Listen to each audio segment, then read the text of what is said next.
Hello and welcome to Friends of the Force, a Star Wars podcast. I'm your host, Brad. And I'm your host, Sarah. And this week on the show, we are joined by the one and only Brandon Wainerdi from Talking Bay 94 and co-author of Star Wars, the Star Wars Encyclopedia, the comprehensive guide to the Star Wars galaxy. Brandon, welcome back. Thanks for having me back. This is always such a treat, and I'm always so surprised when I get another request. So it's great. I think this is like your fourth or fifth time. I was going to look it up. I don't know, but that's great. Been a couple, yeah. Cool. We'll promise you a jacket at some point. No, thank you. I was about to say, is that like SNL Five Timers Club? Yeah. So I get something. Jackets are expensive, so it might have to be like a 10-timer club because there's not many of. There might not even be one of those. So Sure. Well, now I want a jacket. Now I'm just gonna spam y'all for 5 more times. It's like the master's jacket. Well, right. We'll have you back on the podcast again as long as this interview goes okay. So right. We'll see. Say that now. Yeah. Well, Brandon, this is exciting because you've written for StarWars.com, but you now have your first official byline as a Star Wars author as part of the updated encyclopedia. So, first question is, how does it feel to, this book came out a couple months ago, but how does it feel to have your name out there, your name on bookshelves? It's pretty exciting. It feels really crazy. It feels really, really crazy because during the pandemic was when I got my first byline for Insider. And I remember we masked up and we went to Barnes & Noble to buy it on the shelf.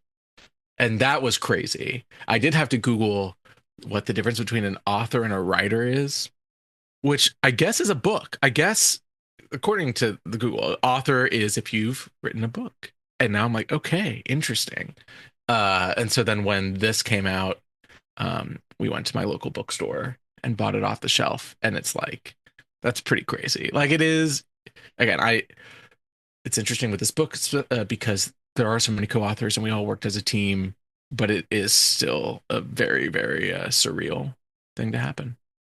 And I have to say, it's probably pretty cool to see the work of this team and be like, okay, we accomplished this together. And you're like, okay, this wasn't a solo effort. This was a project that we all kind of lifted and brought back to life. So it's really cool. And it is I was actually using it as a reference a few days ago, and just the sheer amount of things in it is pretty astronomical. When you're scrolling through, when you're flipping through, you're like, oh, this is a lot of stuff, and everyone did such a really incredible job. And it was just again, the co-authors on that front page are crazy names too, or I'm like, oh, I shouldn't be on the same list as these people, but very cool to be on that list with them. So yeah, there is so many things in here, like Alphabet Squadron, Resistance, 2 of our favorites. Yeah, Sarah. So which I worked on very cool.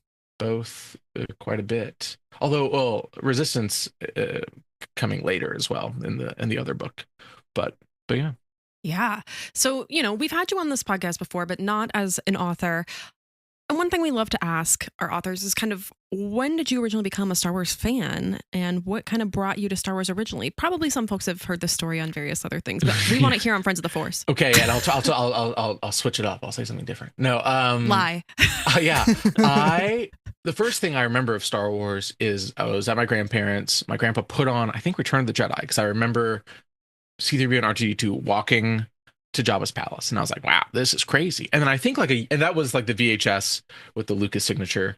And then a couple years later was when special editions came out, and that's when I really I was 5, so I could actually remember beyond just colors and shapes.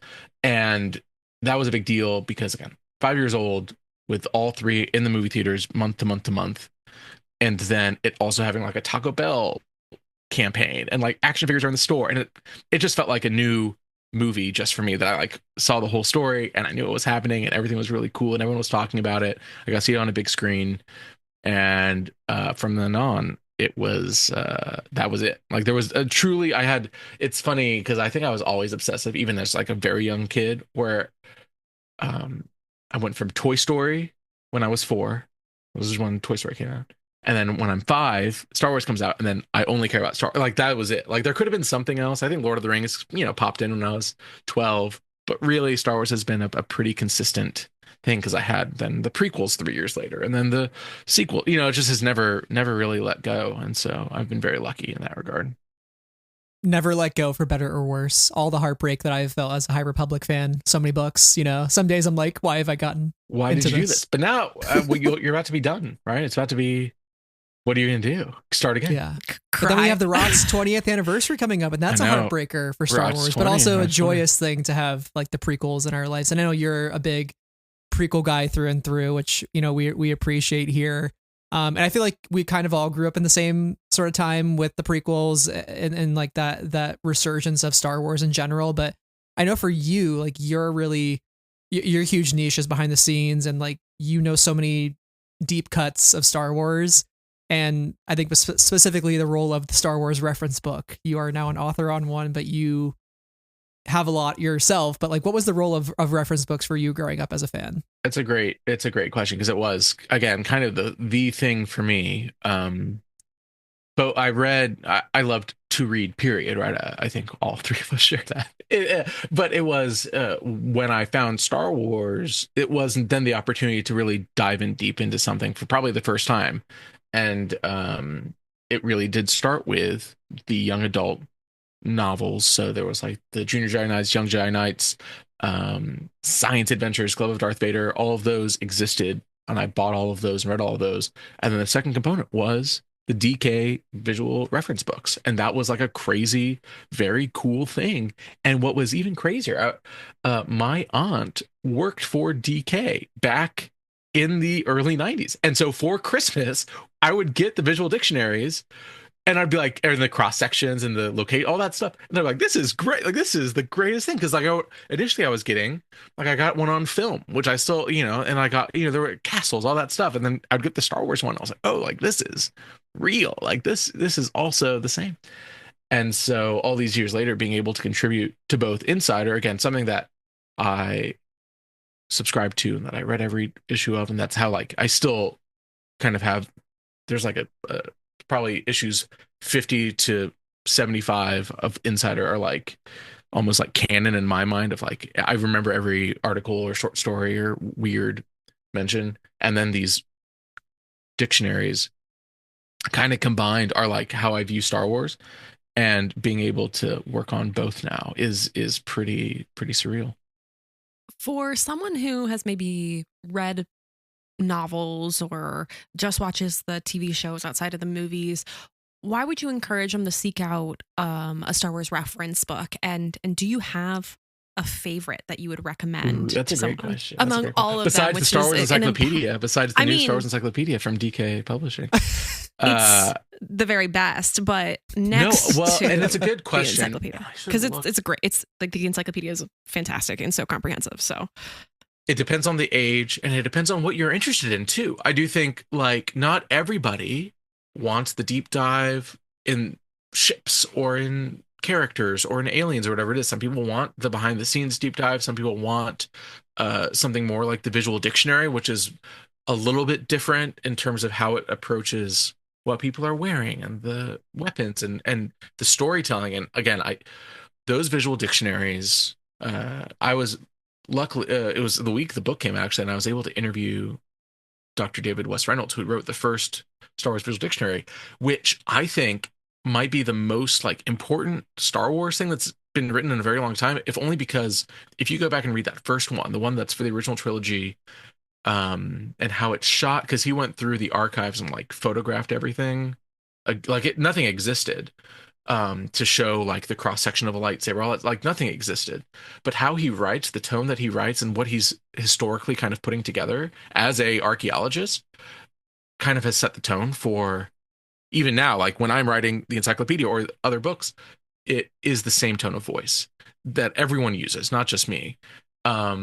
And so I would almost recommend, like, if you love a movie, if you love Last Jedi, go buy the Last Jedi visual dictionary, because like the Pablo took that mantle and just like ran with it, and it rocks. Like, it tells a story inside of itself that they're unparalleled really at this point. The visual dictionaries for each of the books, even though the Tross visual dictionary is a different size than all the other ones, it's shorter, and it bugs me, and I really it does bug me too. That's my only complaint to DK, who I'm sure is listening.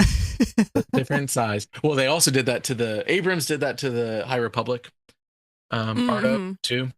But the answer for that was that the High Republic art was all kind of done on that 8.5 by 11 for the characters, you know? And so in order for it to, I was like, that makes sense. I don't like it, but it makes sense.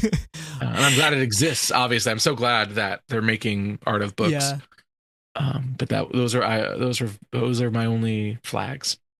The Star Wars fan in us is screaming with joy. The shelf organizer in us is like, the OCD person is like, oh no, what am I going to do? See, this is a really a shining compliment to all reference books. That Brandon's only complaint about reference books is that occasionally they change the size of the book. They're different sizes. No, and I think that's good. I think that's a very fair critique. And I've truly no other notes. But yeah. Sorry for the long answer, but that would be my recommendation. If you like something, then get the visual dictionary.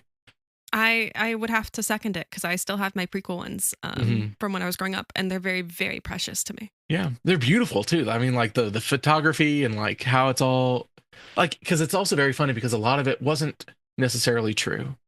Like again, in the original visual dictionaries, like they invented the crystals in the first visual dictionary book for lightsabers. Like that was not a real thing, but he was like, oh, like that makes sense. And same with, I think, power levels, I think, were also mentioned there, like fighting styles. So like things that have, but like things that did not exist in the movies or have been expanded upon in various capacity. I miss when Star Wars and the Force was about power levels. I think we should bring that back. I think it's really good to know who is more powerful on a scale of 1 to 10. And then that's it. And no other nuance. I did see really interesting. I don't know if y'all watch Cobra Kai, but not to Cobra Kai. I've never seen a Karate Kid. Cobra Kai, I've seen all 5 or 6 seasons. It is an incredible show. I think the main character, Johnny Lawrence, played by William Zabka, might be the greatest character in fiction. Like truly, like, and he should win an Emmy. Like anyway, the storytelling is incredible. But one of the things that the showrunners were talking about was that they're like, oh, who's the most powerful of the dojo? And they're like, well, like, you know, some people have more strength, some people, but like, if you're putting 2 people together, one person's not always going to win, right? Like, it doesn't matter. It depends on what's around them, the story around them, what they're going through, and I was like, that's a great way to think about power levels too. Like, even if it did matter, who cares? Like, the story dictates who will win in a fight or why a fight will happen, right? So that's my power level rant. Please watch Cobra Kai. Read Star Wars Encyclopedia and watch Cobra Kai are my 2. I mean, these are great recommendations. Yeah, these are great. Put it in the show notes. Yeah.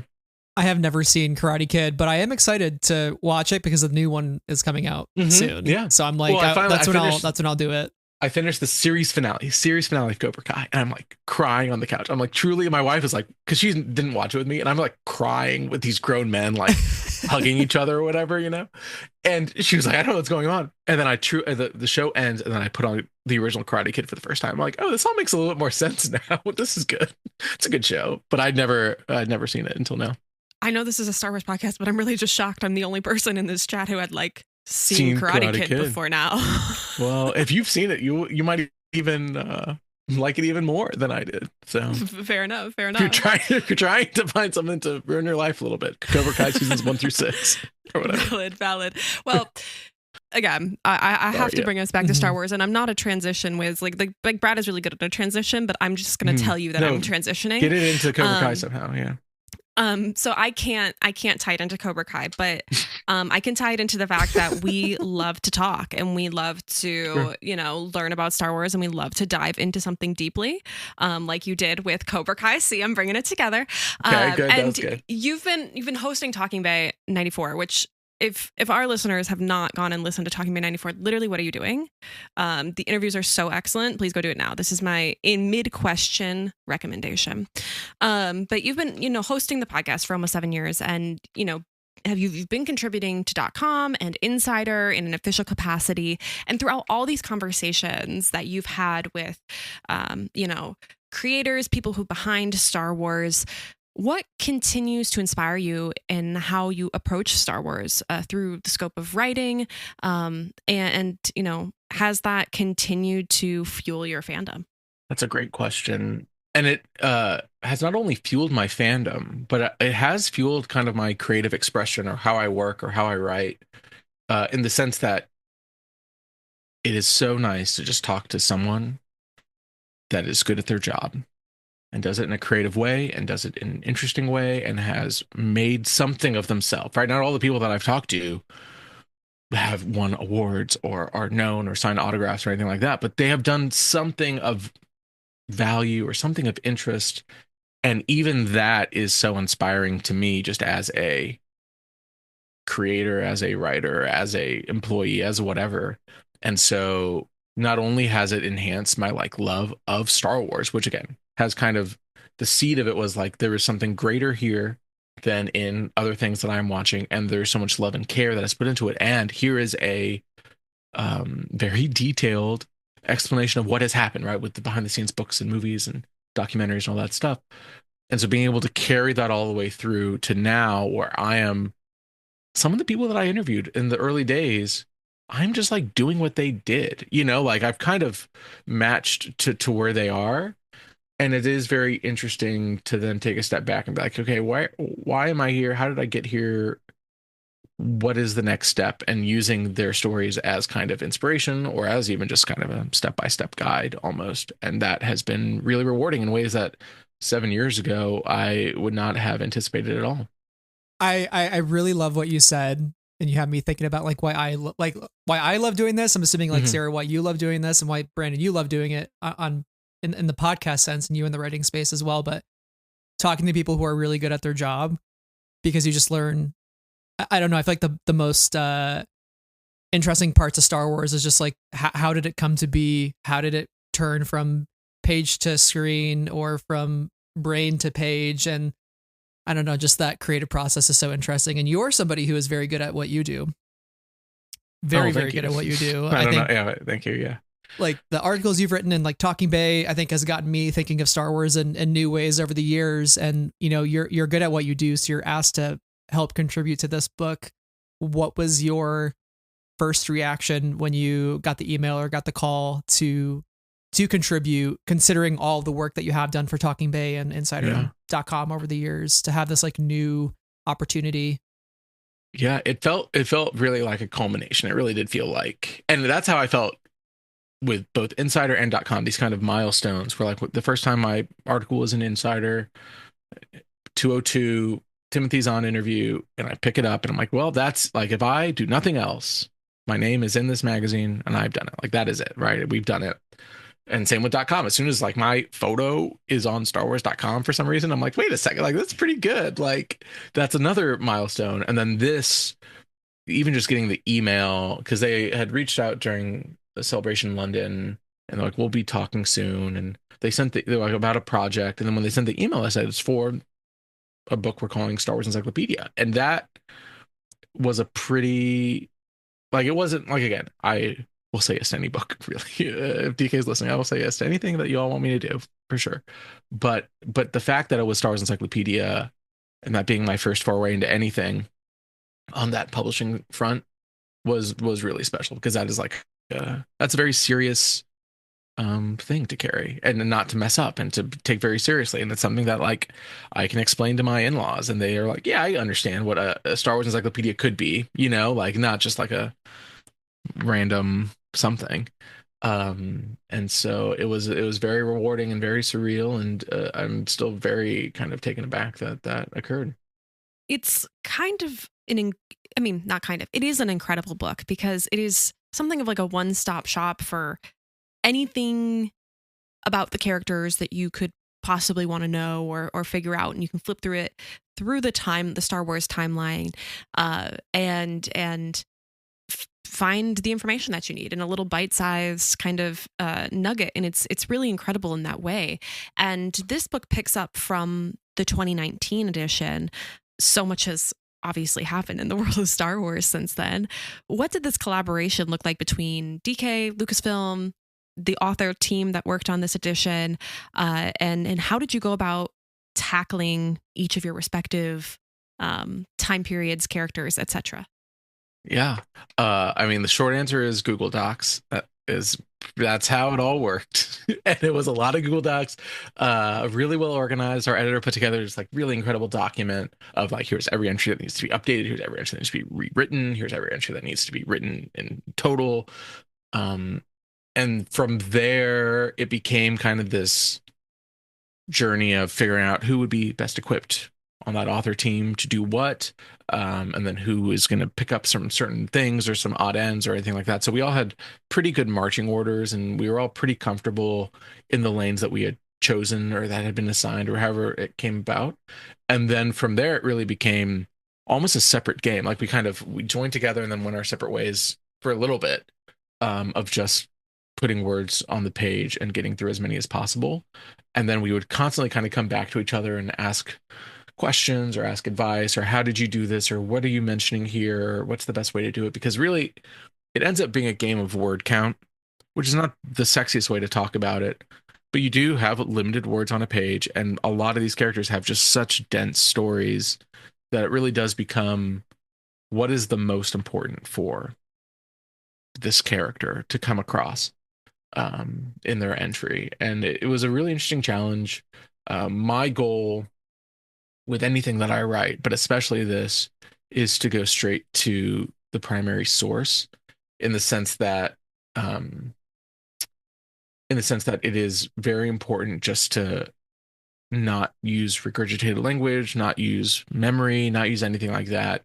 And so a lot of these characters have appeared, just for the listener's reference, one of the main brunts that I worked on was episode 9, which for most of those characters, they exist in the movie, they exist in the novelization, they exist in the junior novelization, they exist in the visual dictionary, and then there are some that have then appeared in other young adult novels like Poe Dameron Freefall, some in the comics.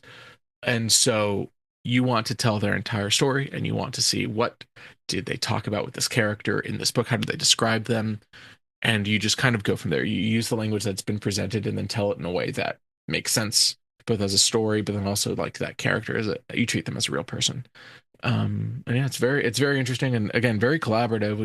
We'd always be talking and always chatting, and it was nice to have other people doing the same thing every day for a summer, you know?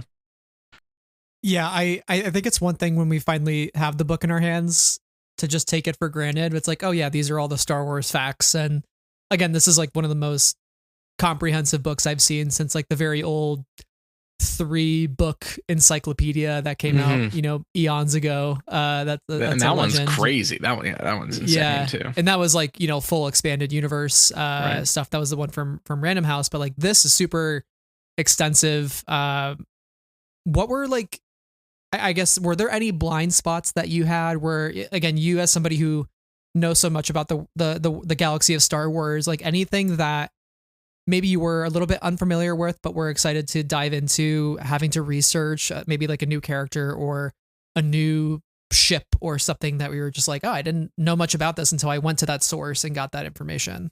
I think a great example of it in Total is the comics. So a lot of the Tross characters end up in the comics. OG Bastion is a great example, right? But then I ended up just working on, I don't want to say, we all worked on a lot, but I worked on a lot of Marvel comics, the new Marvel comics. And so really what that required is I have a Marvel Unlimited subscription, which again, if we're doing plugs, I cannot recommend it enough, especially if you have an iPad. There's no excuse not to pay $5.99 a month to have every single Marvel comic ever written in beautiful HD that you can. So I was able to just like churn through hundreds of Marvel Star Wars comics issues, and I had read a lot, especially when they had first come out. I was probably read the first like 15 or 20 of the main Star Wars run, and then I had read a few other ones, a lot of the mini series that come out, because that was a little bit easier for me to follow.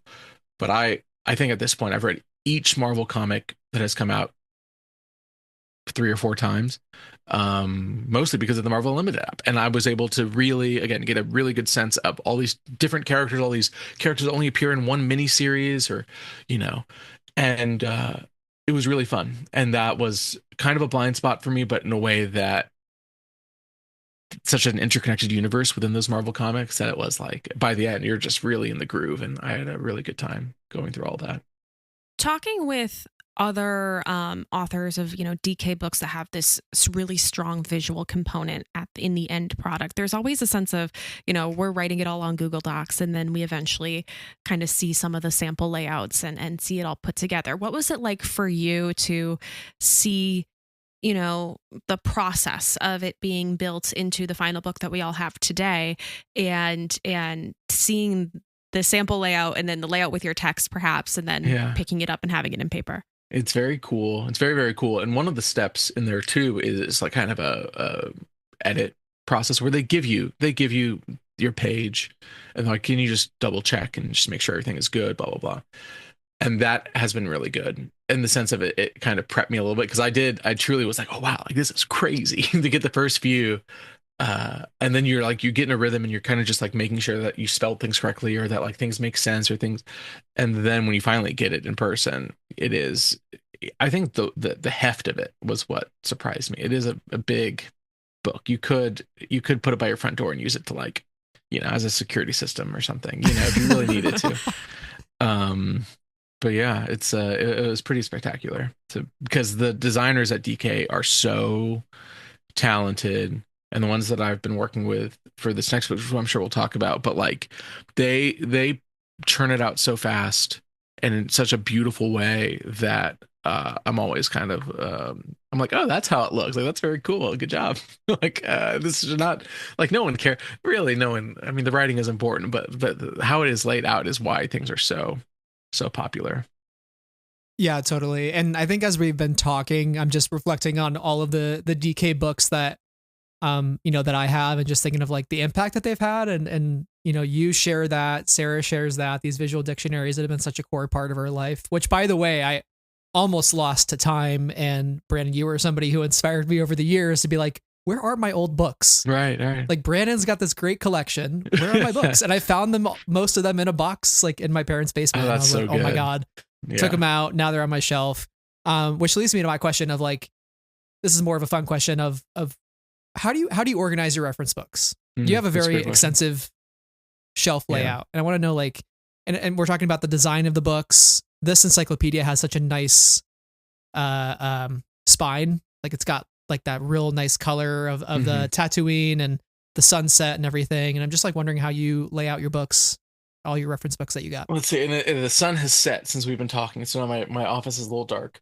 But to give audio visual reference to what I'm looking at, in my room, I have two major bookshelves in my office. One is kind of a reclaimed record shelf. So it used to be where my records were, and then I bought too many records, and then records don't fit there anymore. And that is where, if you can imagine in your mind, all of the, especially nonfiction books that are a little longer. So it's mostly the Rinsler hardcovers, right? That kind of making of book. So all of those are in a line alongside the art of books, which are also a similar size. Because this desk is very long, right? I don't like when they stick out, so it's very long. That's where they all go. And then so it's mostly art of books and the making of books, and then the other part of it is other Rinsler making of books as well. He did like Alien and Aliens and Planet of the Apes and all that stuff. So I have all those. And then I'm looking at truly just a stack of reference books that I have on the ground, because over the past like 6 months, I'm like, what holes do I have in my collection? And I don't know if you like, they did these like illustration books. They're like big and square and hardcover. It's like comics and posters and concept art. And so I bought all those, and anyway, so those are all in just in a pile. That doesn't count. And then I have a big Billy shelf, just like our two co-hosts that are talking. And of the, what is that, 4 sections, one section, the smallest section, is comic books. So I have all those, but then all Star Wars is kind of crammed within 2 sections of, really, it's height based. I'm looking at it now. It's just, if it is a tall Star Wars nonfiction reference book, it is on the top shelf, which is about to collapse.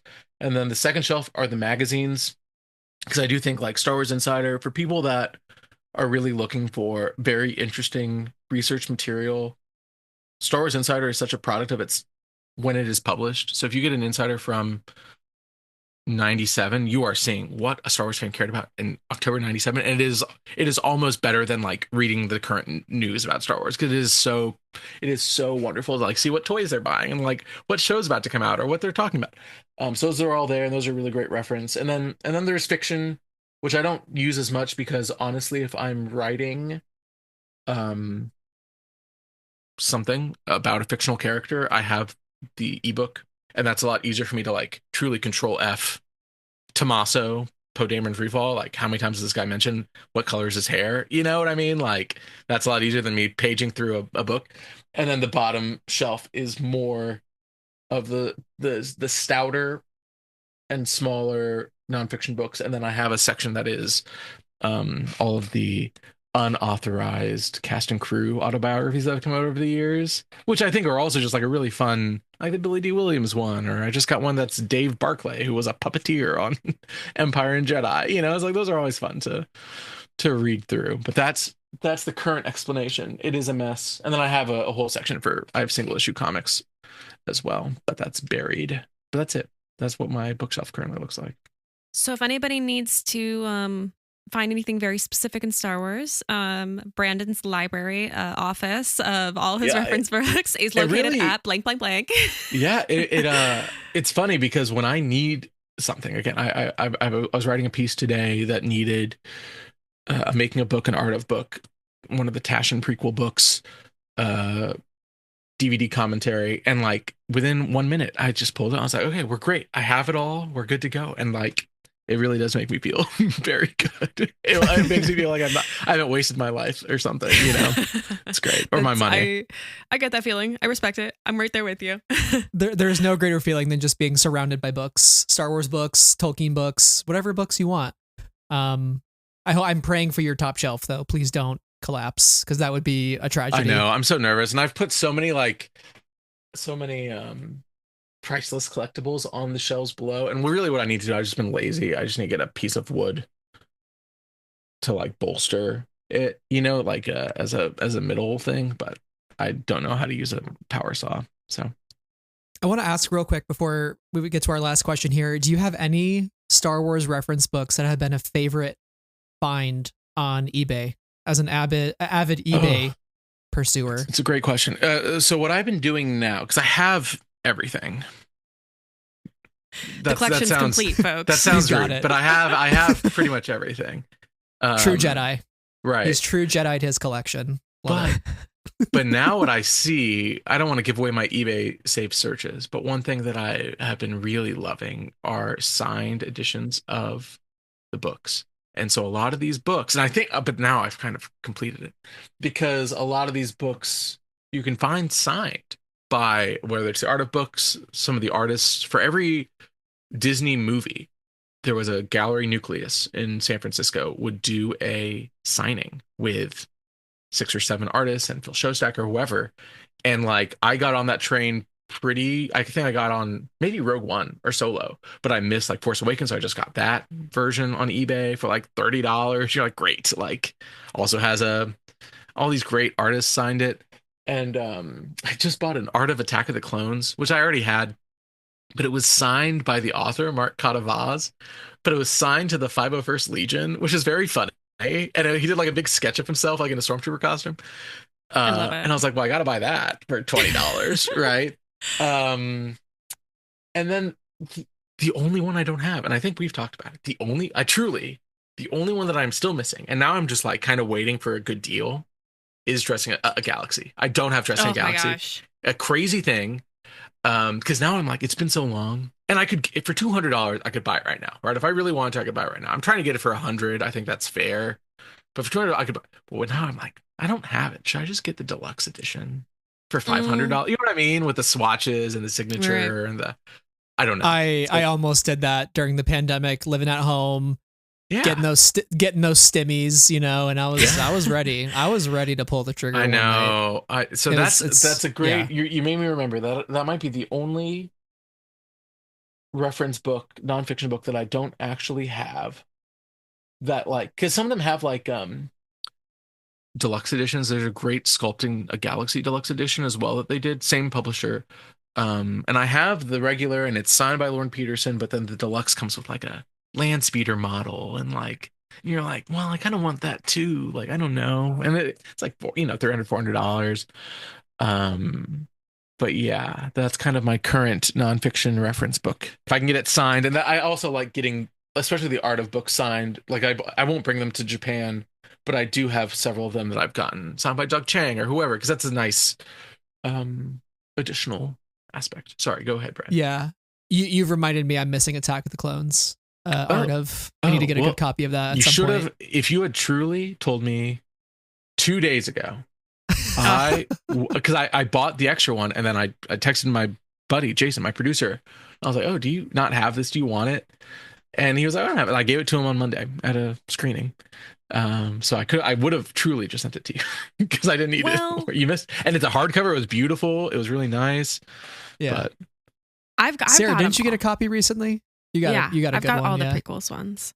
I found them on, I think, Facebook Marketplace. I found Revenge of the Sith for like $5, which was a real score for me.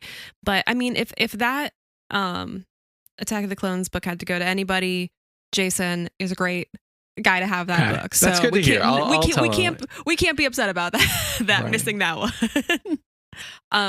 Before we sign off, we would be remiss if we did not mention what you teased a little bit earlier in our conversation was that your upcoming book with DK, which we are very excited about, is Star Wars Encyclopedia of Starfighters and Other Vehicles, which, oh my gosh, yes. Which will be released this fall and is authored solely by yourself. I know you probably can't divulge too much at this point. We're still a handful of months out from the fall. But what excites you most about this project, and what can you tell listeners and anybody who might be looking forward to it? Yeah, it's an update of a previous book that I believe came out around Force Awakens. So there's a lot of new ships to be added.